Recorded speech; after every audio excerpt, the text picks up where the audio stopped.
semuanya. Oke, waktu sudah menunjukkan pukul 18.59 WIB. Tandanya sedikit lagi kita sudah bisa mulai nih ya teman-teman semua yang sudah hadir. Nah, mungkin ada yang masih sedang beraktivitas atau mungkin ada yang sedang di perjalanan pulang kantor. Nah, kita bisa langsung mulai aja nih ya untuk kelas pada materi hari ini. Sebelumnya, halo semuanya. Assalamualaikum warahmatullahi wabarakatuh. Selamat malam. Salam sejahtera bagi kita semua. Om Swastiastu, Namo Buddhaya, salam kebajikan. Ketemu lagi nih ya di webinar kolaborasi malam hari ini antara Cakap bersama Sada Konsultan.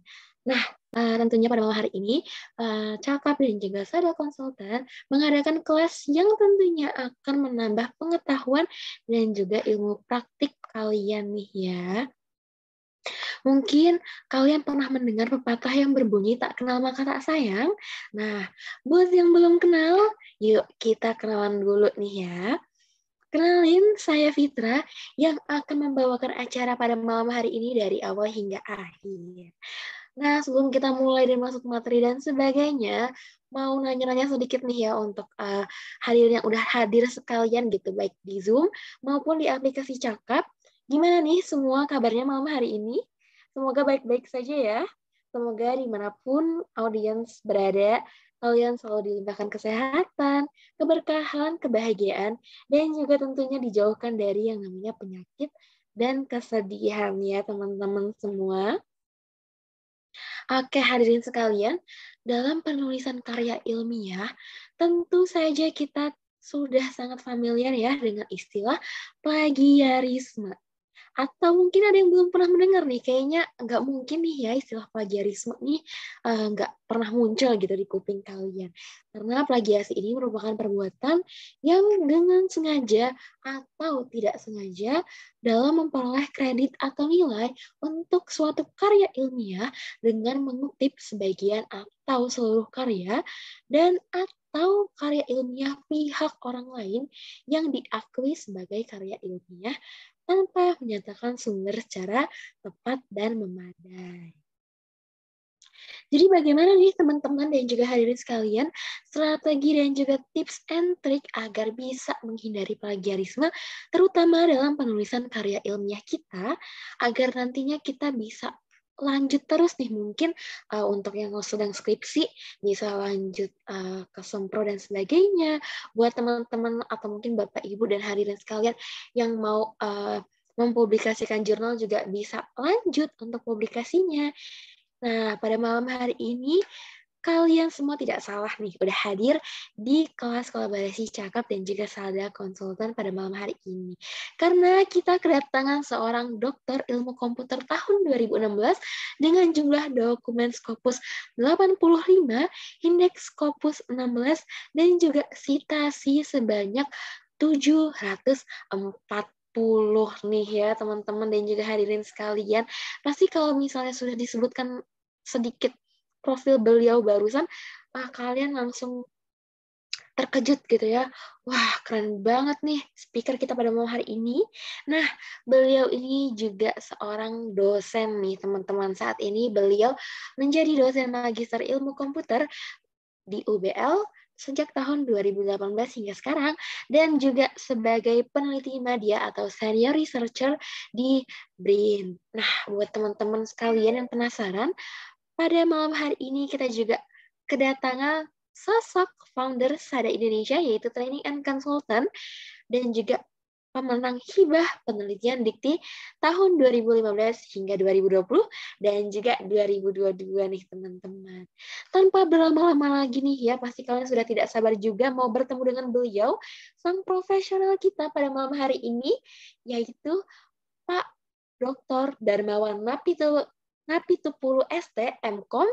Bisa langsung saja hadir pada kelas kita malam hari ini. Halo Pak Darmawan, selamat malam. Halo semuanya, selamat malam Mbak Fitra. Oke, halo selamat malam Pak Darmawan. Gimana nih Pak kabarnya? Baik, baik Mbak Fitra, sehat.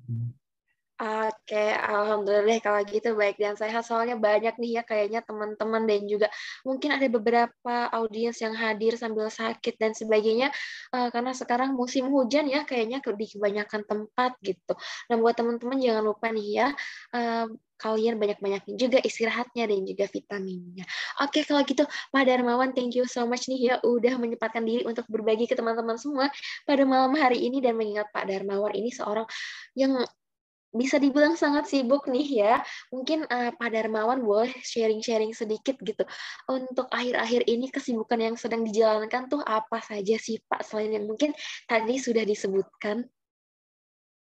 Ya, karena seharian sebagai dosen dan peneliti ya, jadi selalu berkutat dengan dunia penelitian ya, dengan dunia publikasi gitu ya, dan juga dengan ya ketemu dengan mahasiswa ya, membimbing, menguji dan sebagainya, Mbak. Oke, siap. Nah, teman-teman Pak Darmawan ini tentunya sangat amat sibuk ya. Beliau juga membimbing mahasiswa, beliau juga mengadakan konsultan and training, beliau juga tetap berbagi kepada teman-teman semua yang sudah hadir pada malam hari ini. Jadi sangat disayangkan banget nih ya teman-teman kalau misalnya ikut kelasnya setengah-setengah, atau mungkin kalau kalian kabur-kaburan nih ikut kelasnya. Jadi buat teman-teman semua, mohon bantuannya ya, atau mungkin bisa di-mute dulu ya bagi yang mungkin lupa untuk mute ini boleh di-mute dulu. Dan buat teman-teman semua nanti yang ingin bertanya bisa langsung saja mengirimkan pertanyaannya di kolom komentar chat Zoom. Setelah itu akan kami bantu bacakan di Q&A session dan akan dijawab langsung oleh Pak Darmawan selaku profesional kita pada malam hari ini. Nah, tanpa berlama-lama lagi nih ya, kita bisa langsung saja mulai session yang sudah ditunggu-tunggu oleh teman-teman semua, yaitu material session. Nah, buat teman-teman yang mau bertanya, memberikan tanggapan atau komentar, bisa langsung saya di drop di kolom komentar Zoom, karena setelah material sessionnya akan Q&A session atau sesi diskusi bersama Pak Darmawan Napitupulu pada malam hari ini. Kalau gitu, tanpa berlama-lama lagi, bisa silahkan aja nih ya Pak Darmawan untuk material sessionnya. Dan buat teman-teman yang penasaran dengan Sada Konsultan, bisa langsung aja nih ya kalian cek sosial medianya dan juga websitenya di sadakonsultan.id. Oke, kalau gitu silahkan Pak Darmawan bisa dimulai. Baik, terima kasih Mbak Fitra sudah membuka acara ini. Selamat malam semuanya. Apakah suara saya terdengar? Oke, terdengar. Ya, baik. Assalamualaikum warahmatullahi wabarakatuh. Bapak dan Ibu, mungkin di sini saya lihat juga ada mahasiswa ya, banyak juga nih adik-adik teman-teman yang masih mahasiswa ya. Semangat mengikuti webinar ini. Terima kasih atas kehadirannya semua, terutama juga tim dari Cakap ya, sudah membantu memfasilitasi webinar ini supaya berjalan dengan baik. Saya langsung saja. Suaranya kecil kah? Aman, Pak. Besar kok. Aman ya. Oke. Oke, saya coba share screen ya. Mudah-mudahan terlihat jelas. Waktu saya berapa menit ya, Mbak Fitra? Bisa hingga pukul 8 ya, Pak. Nanti kalau emang lebih cepat atau lebih lambat, silahkan kita fleksibel saja. Oke. Baik, tadi terima kasih sudah diperkenalkan ya. Nama saya Darmawan Napitupulu.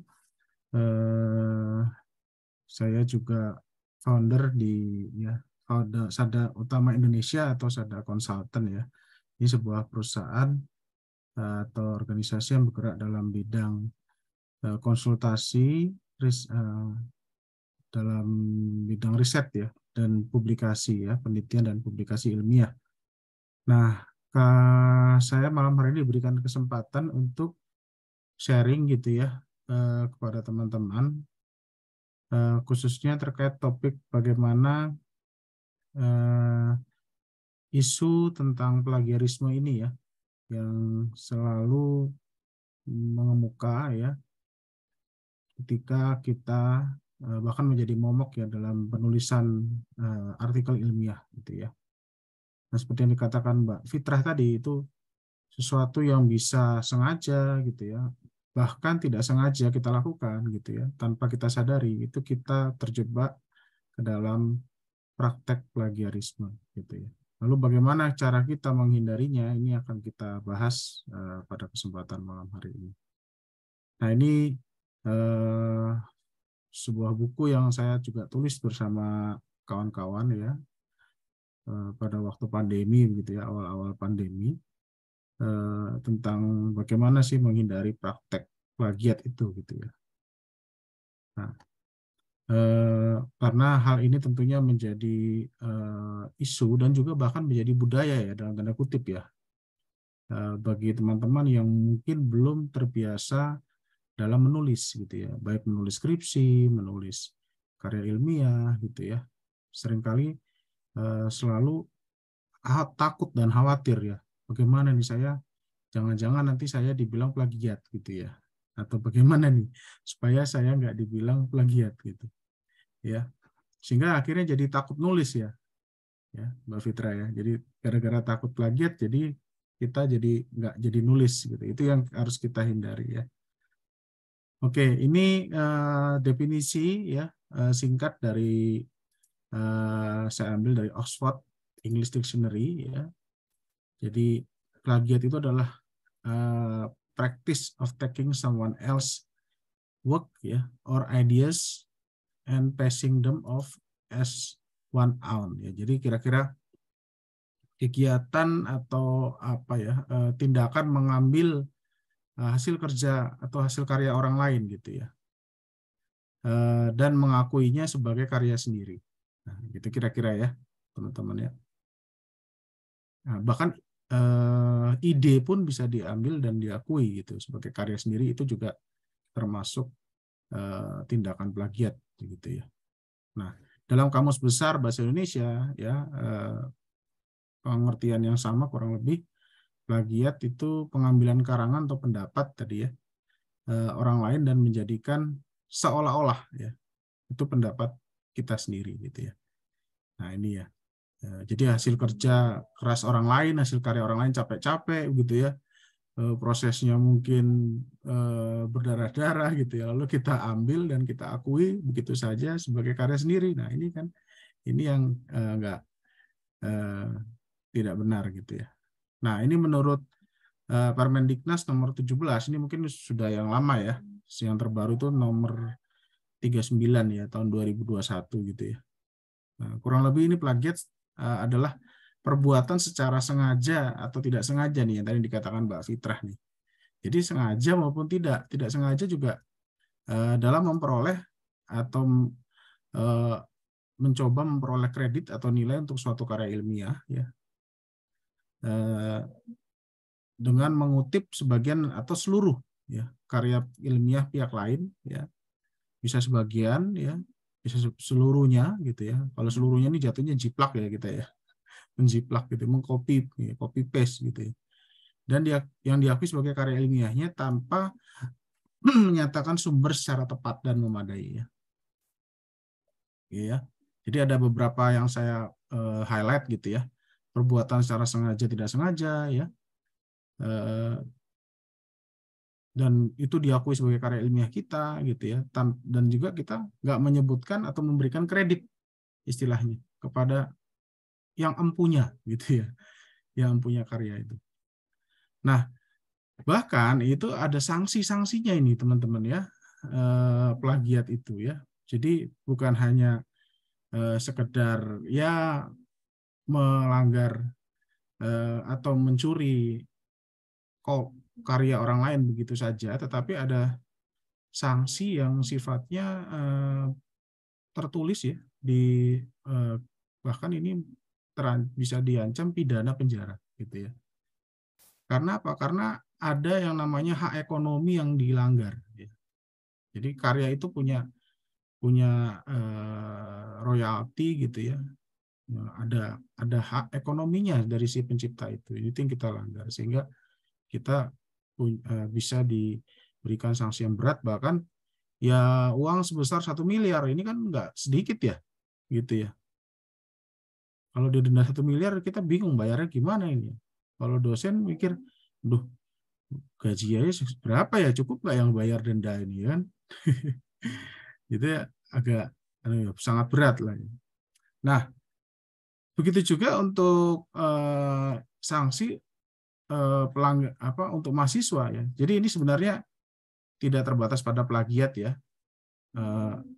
Walaupun topik malam hari ini sih ke arah plagiat, karena plagiatnya lebih isu yang hot banget gitu. Tapi sebenarnya topik besarnya itu adalah pelanggaran integritas ya sebenarnya, pelanggaran integritas akademik. Ya. Nah, ketika mahasiswa melanggar atau melakukan pelanggaran terhadap integritas akademik, itu mahasiswa juga kena sanksi. Pertama, pengurangan nilai ya atas karya ilmiah. Ya, jadi nilainya itu akan dikurangi gitu ya. Lalu kedua, penundaan pemberian sebagian hak mahasiswa. Jadi hak-hak manusia itu ditunda, begitu. Ya. Lalu pembatalan nilai atau satu atau beberapa mata kuliah, gitu ya. Nah ini yang repot ini ya. Jadi mahasiswa ya tidak diluluskan lah gitu ya istilahnya ya. Tidak diberikan nilai gitu ya. Karena nah itu bisa dilakukan atau diberikan sanksi seperti itu. Sehingga ya diharapkan mahasiswa ini ya jera gitu ya. Bahkan yang kelima ini pemberhentian dari status. Apa ini? Diturunkan derajatnya nih mahasiswa ya. Dan yang paling ngeri mungkin pembatalan ijazah ini ya. Sudah capek-capek kuliah ya kan teman-teman, terakhir ijazah dibatalkan ya. Di apa ya maksudnya dianulir ijazahnya ya. Tidak diakui begitu. Sertifikat kompetensi juga dan sertifikat profesi ya. Ini mengacu ke Permendikbudristek yang nomor 39 tahun 2021 ya. Yang terakhir ya. Saya kira ini yang terakhir. Nah, kemudian untuk dosen juga sama nih ya. Dosen juga ada sanksi ya. Mengacu ke pasal 17 ayat 2, penundaan kenaikan jabatan akademik 3 tahun ya kan. Nah, lumayan nih 3 tahun nggak naik-naik nih jabatannya. Bahkan yang kedua bisa penurunan jabatan akademik 1 tingkat. Ya, misalnya dari lektor jadi turun jadi asisten ahli gitu kan. Atau lektor kepala turun jadi lektor gitu. Ya. Dan yang ketiga pemberhentian dari jabatan dosen ya. Jadi sanksinya tegas ini ya teman-teman.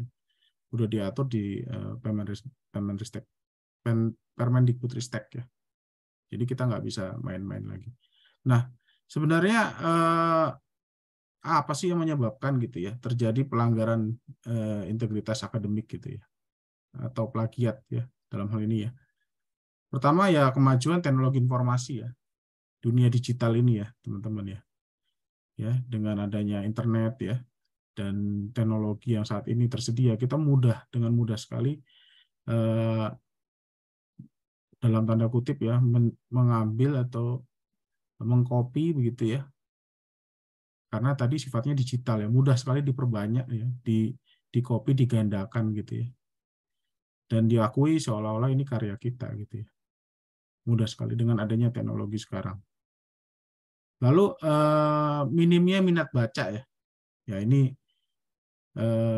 juga digadang-gadang ini masih menjadi ya karena kita masih termasuk minat baca yang cukup rendah ya. Cukup rendah ya minat baca Indonesia itu ya dibanding negara-negara bahkan di Asia begitu. Ya sehingga kalau kita minat baca rendah maka kita seringkali itu tidak bisa menulis ya. Kan kita nggak tahu apa yang mau kita tulis karena kita nggak pernah baca. Sehingga akhirnya kita terdorong untuk ya tadi hanya mengcopy aja gitu. Meniru, menciplak gitu ya. Kalau meniru masih bisa ya, meniru kita masih. Tapi kalau yang mengcopy ya, copy paste itu ya, menciplak itu yang. Ya, karena kita nggak punya ide untuk menulis tadi. Nah, yang ketiga juga terkait ya, yaitu rendahnya kemampuan menulis ya. Karena tadi minat bacanya rendah ya, sehingga kita juga rendah juga kemampuan kita juga dalam menuangkan ide, menuangkan gagasan dan sebagainya gitu ya. Nah, ini kan kita sudah sering lihat ya, bahkan di sosial media itu kan kita sering melihat kita orang menjiplak karya orang lain begitu ya. Ya, itu sering terjadi, kita bisa melihat. Nah, lalu ada kurang pengawasan ya, sanksi yang kurang tegas ya. Ini yang menjadi apa ya, maksudnya tergantung kan ini kebijakan dari perguruan tinggi ya masing-masing gitu ya, dan juga pengawasannya itu sejauh mana gitu ya. Ya kadang-kala kan hal-hal seperti ini kurang diperhatikan gitu ya, bahkan dianggap lumrah, itu yang paling parah ya. Nah, terus yang keenam, rendahnya integritas dan kejujuran ya. Nah, ini balik lagi ya, jadi personal atau kepribadian kita ini sangat menentukan gitu ya. Ya, mudah sekali sekarang memalsukan informasi itu gitu kan. Ya, termasuk karya ilmiah gitu ya. Tinggal kita akui sebagai karya kita, ya kita rubah identitasnya ya, namanya kita rubah sebagai nama kita gitu ya. Ya itu mudah sekali sekarang kan dilakukan ya. Dan lain sebagainya gitu ya. Tekanan akademik dan waktu mungkin ya. Untuk mahasiswa ketika mau lulus ya, sekarang ya ada mulai ada peraturan ya bahwa mahasiswa S1, S2, S3 harus lulus harus dengan publikasi gitu kan ya. Jadi ada semacam pressure ya, tekanan akademik gitu ya, dan waktunya ya, sehingga bisa terjebak dalam ini ya, plagiarisme ini. Kurang pemahaman ya. Nah, ini ya, rasanya jarang ya ada sosialisasi atau apa ya, workshop, webinar seperti ini mungkin ya, tentang plagiarisme, bagaimana menghindarinya ya, kiat-kiat dan sebagainya ya. Ini perlu diperbanyak nih ya, sosialisasi tentang ini, sehingga mahasiswa khususnya ya yang masih awam sekali ya dengan dunia publikasi ya, penelitian, ini bisa makin aware. Oke ya. Nah, ini saya juga mengutip di Permendikbud Ristek gitu ya, nomor 39 ya. Ini ada 6 sebenarnya. Ada 6 ya, saya kurang 1 nih ya. Fabrikasi, falsifikasi, plagiat, kepengarangan tidak sah, konflik kepentingan, dan pengajuan jamak ya. Ada 6 ya. Nah, jadi sebenarnya yang kita angkat sih yang sering terjadi, yang isunya kan yang paling hot itu ya plagiat gitu. Tapi yang lain juga ini sama ya. Kita harus perhatikan ini ya. Pertama, fabrikasi itu adalah pembuatan data penelitian dan atau informasi fiktif gitu. Datanya itu nggak ada gitu, tapi kita buat seolah-olah itu ada ya. Gitu ya. Misalnya saja kita pura-pura melakukan survei gitu kan. Ya, atau kita survei, datanya kita karang-karang gitu ya. Ya, kita buat sendiri datanya. Ya. Itu mudah sekarang ya membuat seperti itu. Kita menggandakan data itu. Ya, datanya fiktif. Lalu falsifikasi, perekayasaan data. Nah, ini datanya ada tapi kita rubah-rubah ya supaya sesuai dengan keinginan kita ya. Ya, kita rubah-rubah sesuai dengan keinginan. Misalnya saja kalau teman-teman S1 ya atau S2 ya, itu ada di penelitiannya ada uji hipotesis begitu kan. Nah, hipotesis, ketika hipotesisnya tidak terbukti begitu kan, nah ini dianggap datanya yang salah gitu kan. Padahal belum tentu gitu. Ya, hipotesis tidak terbukti itu mungkin saja karena memang untuk kasus itu atau fenomena itu ya memang seperti itu ya, tidak berlaku hipotesisnya. Ya, teorinya tidak berlaku. Tetapi banyak teman-teman itu ya itu langsung merubah data supaya hipotesisnya terbukti misalnya. Lalu yang ketiga, plagiat ini ya, plagiat mengambil sebagian, ada 3 di sini, ada 3 poin nih ya di Permendikbudristek ya. Mengambil sebagian atau seluruh karya milik orang lain tanpa menyebut sumber. Nah, ya. Jadi sumbernya itu harus disebut ya. Nih, sekali lagi nih ya, penting ya. Menulis, tapi yang kedua, menulis ulang tanpa menggunakan bahasa sendiri ya, sebagai atau seluruh karya milik orang lain walaupun menyebut sumber. Nah, ini sumber disebut tapi karya itu ditulis langsung gitu ya. Tidak apa namanya ditulis ulang gitu ya. Tanpa kita rubah gitu ya dengan bahasa sendiri ya. Nah, itu juga disebut dengan plagiat. Jadi walaupun kita menyebut sumber tapi kata-kata itu juga harus kita rubah dengan bahasa sendiri. Yang ketiga, mengambil sebagian atau seluruh karya atau gagasan milik sendiri ya yang telah diterbitkan tanpa menyebut sumber secara tepat. Nah, ini kalau ini yang kategori ketiga ini disebut dengan self plagiarism ya. Jadi karya milik sendiri diambil ya, kemudian yang sudah terbit ya, diambil kemudian dianggap sebagai karya yang baru gitu ya. Tanpa kita menyebutkan sumbernya. Nah, harusnya karya kita itu harus kita sebutkan bahwa karya ini sudah ada ya, di mana sumbernya ya, dan sebagainya gitu. Jadi seolah-olah ini karya yang baru padahal bukan. Lalu ada keempat, kepengarangan tidak sah ya.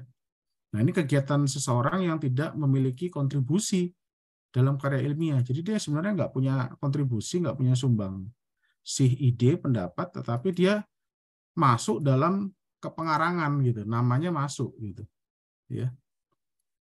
Nah, ini ya itu jadi seseorang yang masuk dalam karya ilmiah seperti teman-teman mengerjakan skripsi ya pasti kan mahasiswa yang mengerjakan skripsi itu punya kontribusi yang besar gitu, makanya namanya harus tercantum. Tapi kalau dia tidak punya kontribusi, tidak punya sumbangsi terhadap suatu karya ilmiah, itu ya namanya jangan masuk dalam karya tersebut gitu kan.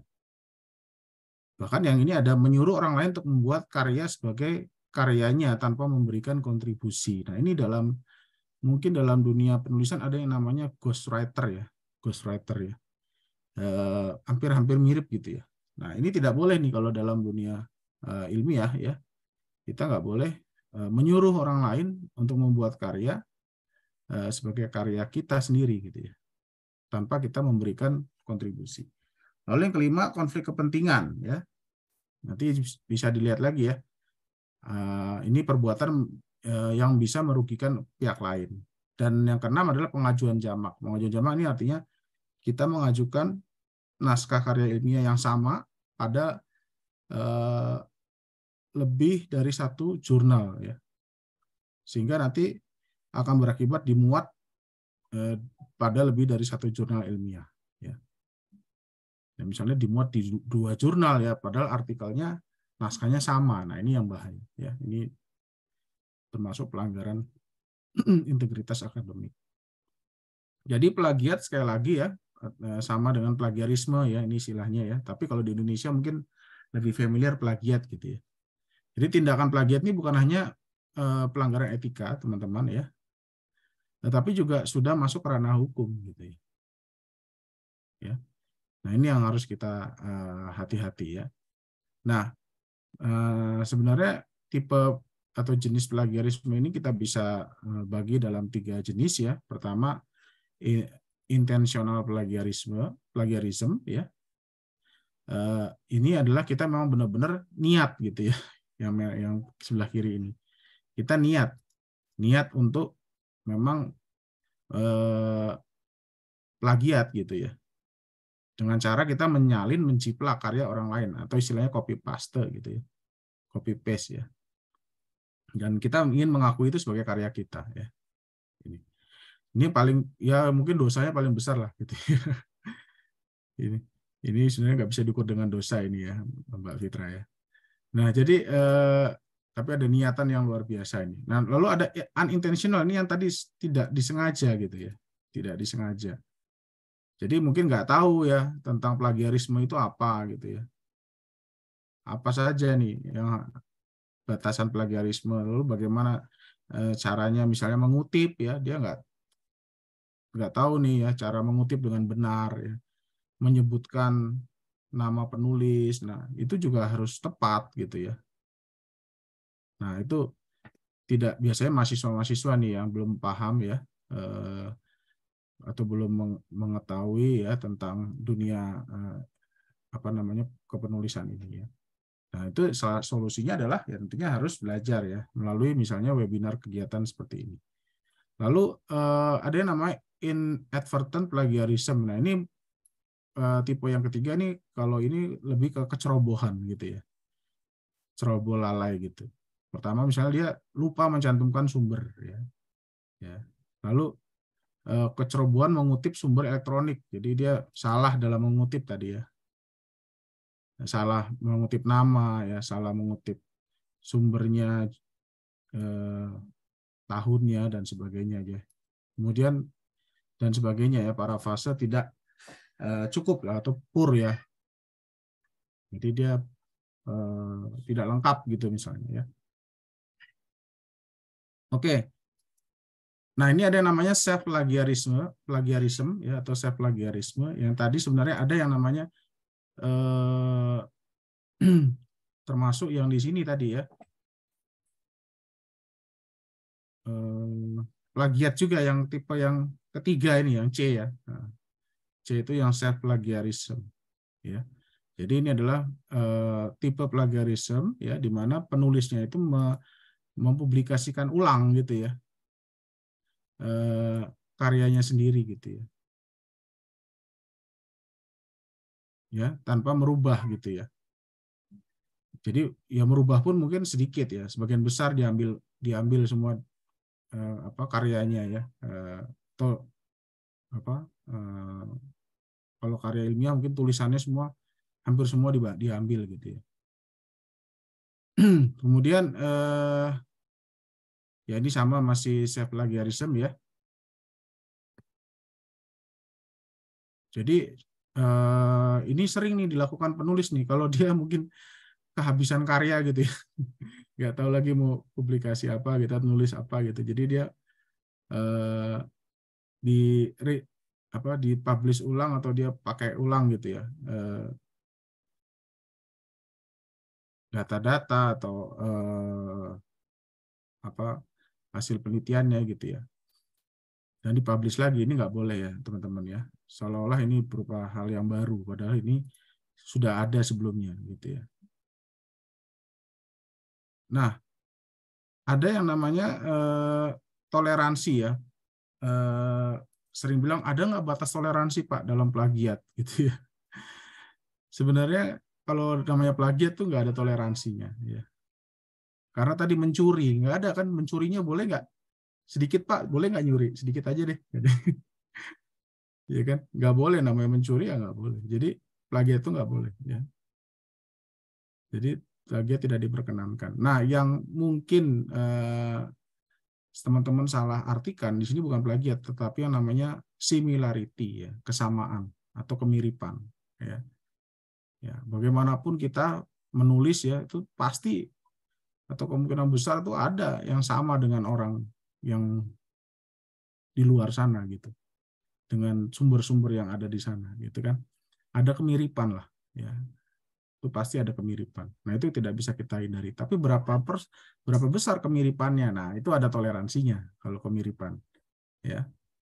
Nah, kalau Kemendikbudristek itu kalau nggak salah untuk similarity itu maksimal 20% ya.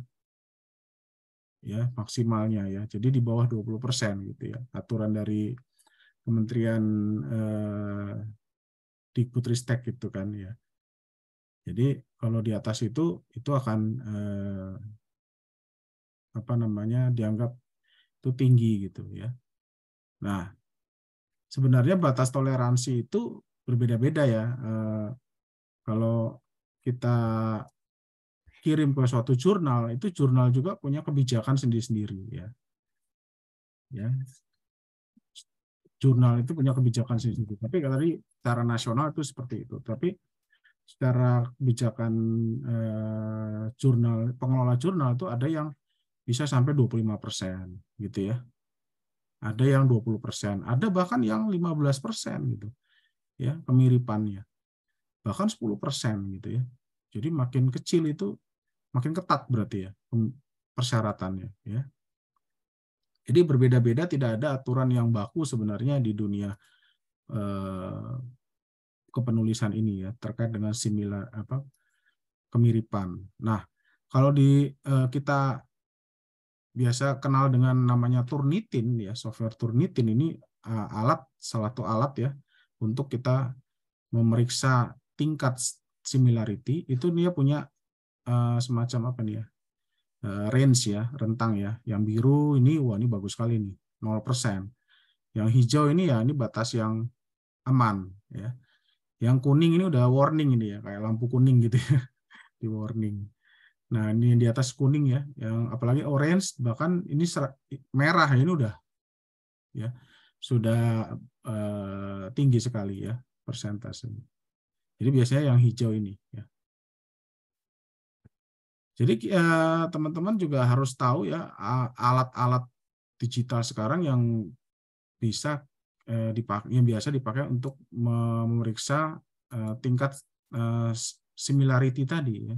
Yang terkenal adalah yang biasanya direkomendasi adalah namanya Turnitin ya. Di sini saya bukan jualan ini ya, bukan jualan software gitu ya, Mbak Fitra. Tapi ini paling nggak teman-teman harus tahu nih mahasiswa nih mungkin ya. Kalau dosen sih biasanya udah tahu nih ya Turnitin. Kalau mahasiswa apa sih Pak itu? Nah itu kita harus tahu apa itu Turnitin dan juga bagaimana dia sistem kerjanya gitu ya. Nah, tetapi sebelum kita tahu sistem kerjanya Turnitin, kita harus tahu dulu bedanya similarity dengan plagiat gitu. Similar itu belum tentu plagiat. Nah, ini ya. Tapi plagiat itu sudah pasti similar ya. Nah, ini yang perlu teman-teman harus paham ya. Kalau dosen mungkin sudah paham ini ya. Ya, similar nih. Jadi punya kemiripan tapi belum tentu dia plagiat ya. Jadi yang dimaksud dengan plagiat itu pasti similar karena dia yang menjiplak ya kan. Copy paste tadi. Nah, jadi dengan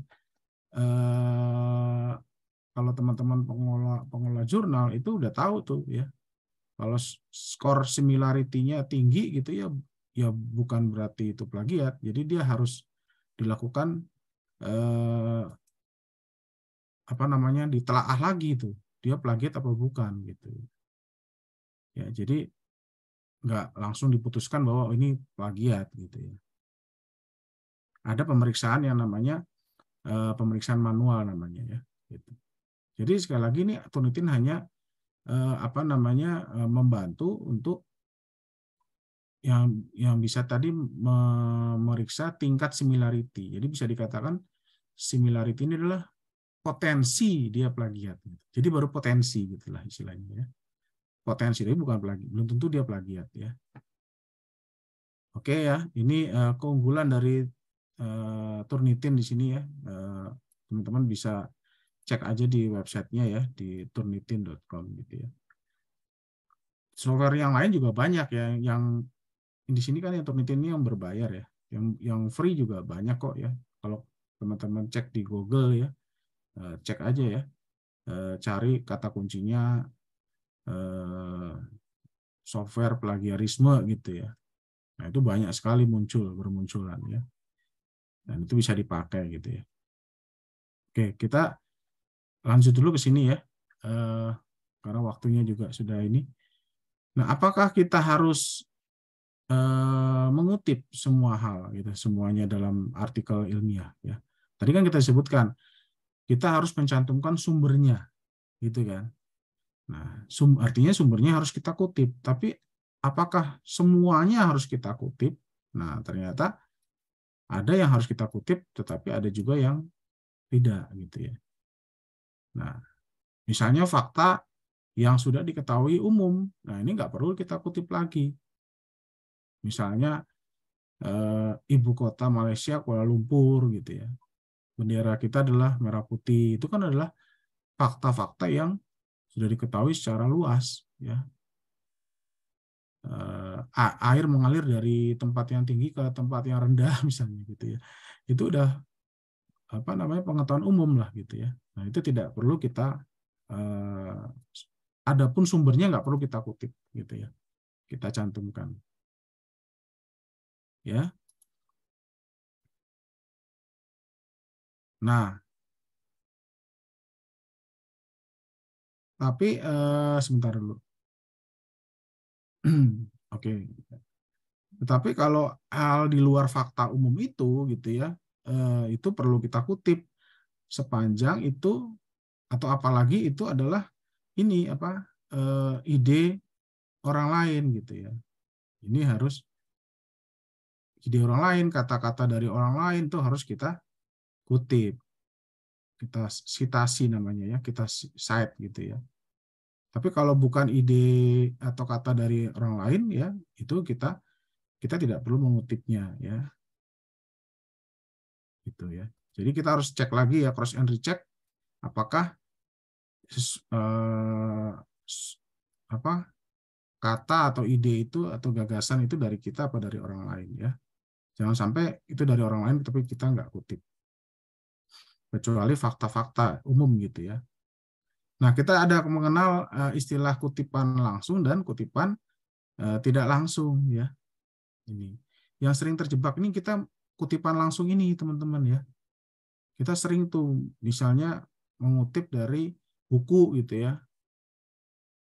Nah, kita langsung ambil aja tuh. Kita kutip langsung kita pindahkan ke skripsi kita ya, karya kita, ilmiah kita ya. Itu namanya kutipan langsung ya. Nah, ini yang sebenarnya yang disarankan adalah yang kutipan tidak langsung ya. Kutipan tidak langsung atau yang kita sebut dengan parafrase ya. Karena apa? Karena kutipan langsung ini kita langsung mengambil kalimat utuh biasanya ya. Kalimat utuh ya. Biasanya maksimal 40 kata dan kita harus mencantumkan sumbernya ya, harus mencantumkan sumbernya. Dan biasanya ini kutipan langsung ini ya nggak bisa banyak-banyak ini ya teman-teman ya. Ya. Kalau kutipan langsung itu banyak berarti ini karya orang semua nih, ya kan? Jadi maksimum best practice lah ya, itu 10% ya kutipan langsung. Sebentar. Nah, ada hal-hal yang harus dikutip secara langsung memang ya, nggak bisa di parafrase istilahnya ya. Yaitu ini undang-undang gitu ya, peraturan itu dokumen resmi itu harus kita kutip langsung gitu. Karena kalau kita parafrase itu nanti akan bisa khawatirnya mengubah atau mengurangi maknanya ya. Nah, ayat kitab suci ya. Bahkan suatu rumus ya, ilmu pasti ya. Nah, itu kita bisa menggunakan kutipan langsung ya. Bahkan dianjurkan gitu ya. Nah, tetapi kalau di luar ini kita menggunakan yang namanya parafrase ya. Nah, ini contoh kutipan langsung ya. Seperti ini kita misalnya mengambil sumber dari resmi dari WHO gitu ya untuk definisi apa itu misalnya coronavirus. Ini kan definisi tadi ya di sini ya. Definisi yang diakui secara umum. Nah, kalau kita ngacunya kemana lagi kalau bukan ke WHO kan, suatu badan kesehatan di tingkat dunia ya. Pasti kita ambil dari sumber yang terpercaya. Nah, di sini kita harus mengambil kutipan langsung ya supaya tidak mengurangi maknanya, mengubah maknanya ya. Nah, itu. Nah, kutipan langsung itu tandanya ada tanda kutip ini ya. Kutip di depan, di awal dan juga di akhir ya. Nah, ini kalimatnya utuh memang dari WHO. Ya. Dan kita harus sekali lagi mencantumkan apa sumbernya ya. Jadi nggak bisa cuman begini terus nggak ada sumbernya, harus kita cantumkan WHO 2020 dan ini di daftar pustaka kita cantumkan juga ya. Itu ya. Bisa kita ngambil definisi yang dikeluarkan oleh badan-badan resmi yang diakui secara internasional gitu ya, atau secara nasional. Misalnya dari BPS gitu ya, Badan Pusat Statistik dan sebagainya. Nah, di luar itu kita harus melakukan yang namanya parafrase ya, atau yang didefinisikan kalau kita ambil dari kamus KBBI itu kita mengungkap kembali atau menulis ulang lah gitu ya, tapi dengan bahasa kita sendiri gitu ya teman-teman ya, tanpa mengubah maknanya, tanpa mengubah pengertiannya. Ya. Nah, langkah-langkah dalam parafrase ini memang perlu apa ya? Perlu latihan juga ya, teman-teman ya. Karena kita berusaha mengubahkan dengan gaya bahasa kita atau gaya kita sendiri. Jadi kita nggak boleh tuh kita samain dengan teks aslinya gitu ya. Kita mirip-miripin dengan teks aslinya, jangan gitu. Jadi kita coba membaca dulu ya, lalu memahami gitu apa sih esensinya gitu dari kalimat itu ya, lalu kita menuliskan kembali dengan gaya kita sendiri gitu ya, dengan bahasa kita sendiri ya. Nah ini ada beberapa teknik parafrase, ini saya ngacu ke library tahun 2011 ya. Yang pertama ini tulis ulang dengan gaya bahasa sendiri atau restate. Nah, bisa juga ada teknik-teknik yang lebih sederhana gitu ya. Kalau yang pertama ini kita kayak ngerombak ulang gitu ya bahasanya, ngerombak ya. Tapi kalau yang kedua ini relatif lebih sederhana ya. Kita mengubah kalimat aktif menjadi kalimat pasif gitu ya. Dan sebaliknya. Bukan hanya kalimat aktif ke pasif gitu, tapi juga mengubah apa ya, objek menjadi subjek gitu ya. Bisa seperti itu ya. Jadi objeknya dirubah menjadi subjek ya, dibalik gitu ya. Nah, itu ada juga yang ketiga menggunakan sinonim ya. Ini yang banyak dipakai ya. Jadi kita menggunakan sinonim atau kata-kata yang relevan gitu ya. Ya, relevan ya. Misalnya apa? Climate change gitu ya. Apa itu? Climate change itu. Perubahan cuaca gitu. Bisa juga menjadi kita ganti cuaca ekstrim gitu kan. Nah, itu bisa juga seperti itu. Atau global warming ya. Nah, itu kata-kata sinonim atau yang relevan gitu ya. Kurangi dan tambahi ya, geser. Nah, ini ada beberapa teknik ya. Kita lihat ini tadi sudah ya. Nah, ini contoh parafrase yang pertama ya. Yang pertama ini ya, menulis ulang ya. Nah, ini contohnya, ini saya langsung aja ke contoh ya. Ada teks di sini ya, misalnya seperti ini gitu ya. Nah, kita merubah gitu ya. Susunan katanya gitu ya. Jadi di sini World Bank kita di belakang kita rubah nih, World Bank ini kita rubah ke depan gitu ya, susunan katanya dirubah. Jadi menurut World Bank gitu ya, e-government merupakan, nah ini sudah kita rubah ya, menggunakan sinonim lah ya gitu, atau padanan kata atau kata yang relevan ya. Penggunaan seperti ini, penggunaan TIK oleh institusi pemerintah yang memiliki kemampuan untuk mengubah hubungan bla bla bla bla. Nah, ini kita rubah dengan bahasa kita nih, ya kan? Oh, ini ada hubungan ini. Kita cari apa namanya istilahnya kata-kata yang penting atau istilahnya kata kuncinya di sini. Oh, kata kuncinya itu ada mungkin ada penggunaan TIK gitu kan. Ada hubungan antara masyarakat, bisnis, pihak terkait gitu kan. Ya kan? Nah, ini kita rubah nih. Oh, berarti ini adalah hubungan atau kita rubah mekanisme interaksi misalnya. Ya kan? Antara stakeholder ini masyarakat, bisnis, pihak kita ganti stakeholder gitu kan. Dengan pemerintah ya kan.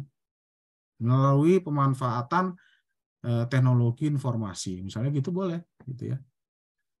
Ya, kita rubah itu susunan dan juga kita rubah kalimatnya ya.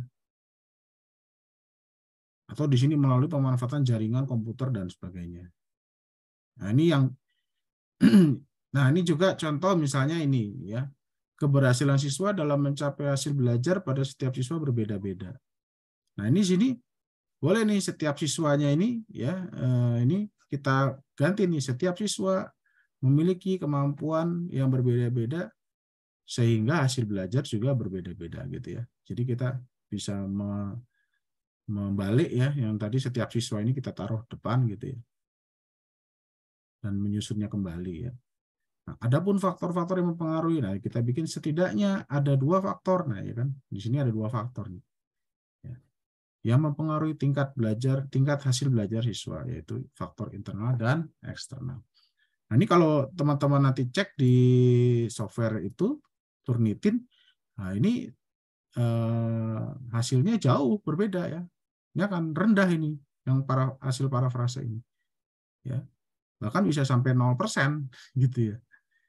Karena kalimatnya sudah berbeda jauh. Ya. Nah, tadi kembali ke alat similarity tadi yang seperti Turnitin gitu kan. Kita juga harus tahu sistem kerjanya gitu ya. Ya.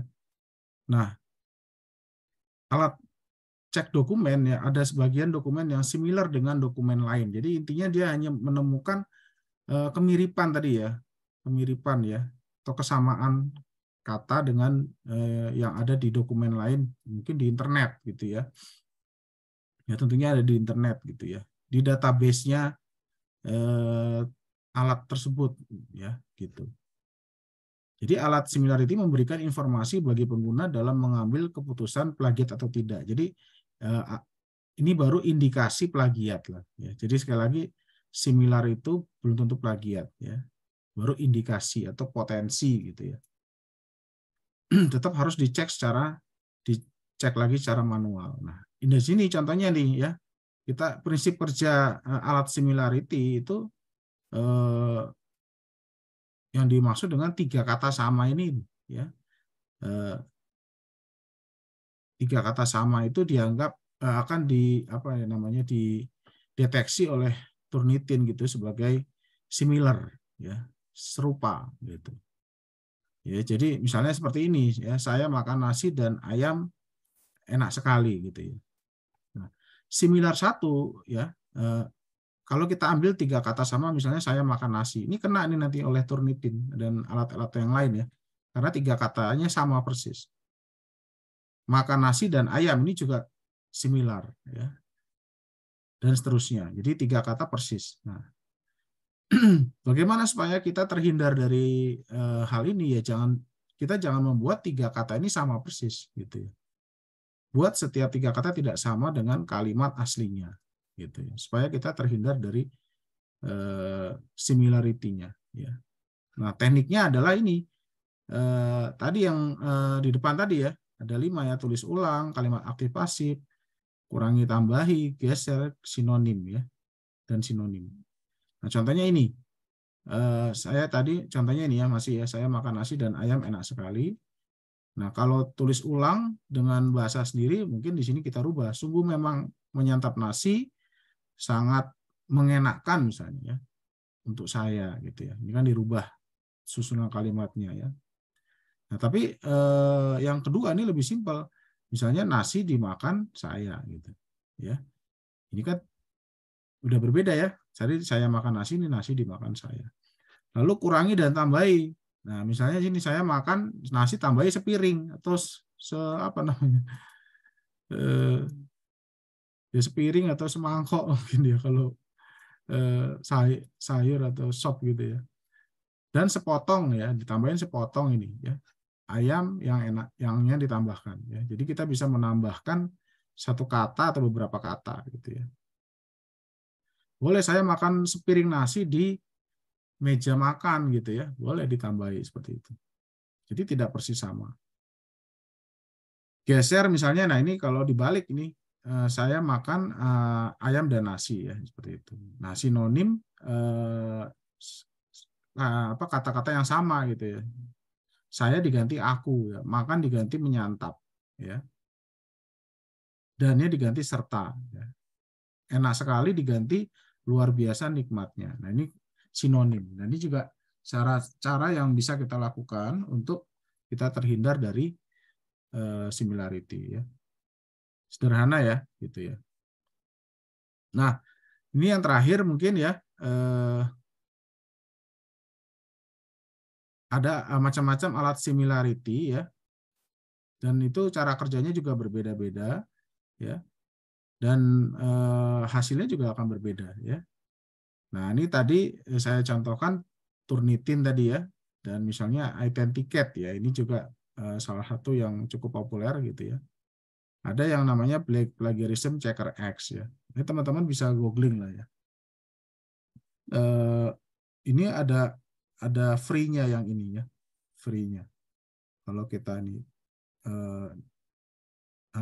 namanya kita searching di internet, kita bisa pakai yang basis free-nya. Tapi kalau yang ini berbayar.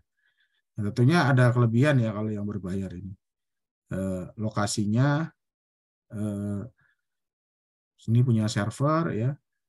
Jadi ini website kalau ini ya. Kalau ini aplikasi ya, Plagiarism Checker X. Ini desktop ya. Lalu koneksinya ini harus stabil ya. Hasilnya stabil. Ini hasilnya berbeda jika koneksi internet tidak stabil ya. Ini lebih stabil kalau yang Turnitin dan Identicate ya. Dan ini juga ada kelebihan lain karena yang ini kan berbayar ya, yang sebelah sini ya. Ya lebih baik gitu ya.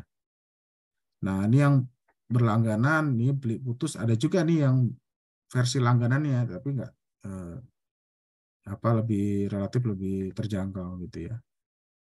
Dia bisa beli putus, artinya dia kalau nggak salah nih sekali lifetime gitu ya, sekali beli untuk umur hidup gitu ya. Ini kalau teman-teman pernah pakai ya.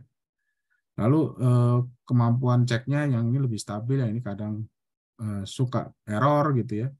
Reportnya ini server dan email, dan ini desktop ya. Jadi ini alat-alat similarity yang bisa kita gunakan ya. Bukan berarti yang kanan jelek ya gitu, enggak ya. Itu kita bisa pakai gitu ya. Hanya ada beberapa plus minus gitu ya kelebihannya.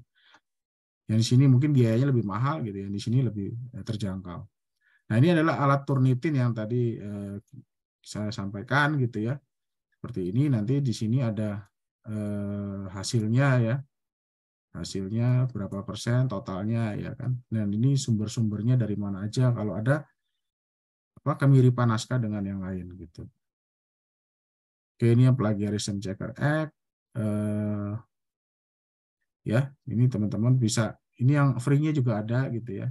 Nanti coba saya demokan ya beberapa yang free gitu ya. Jadi nggak semua harus berbayar ya. Dan ini ini edaran untuk ini yang lama ya, 2016 ya.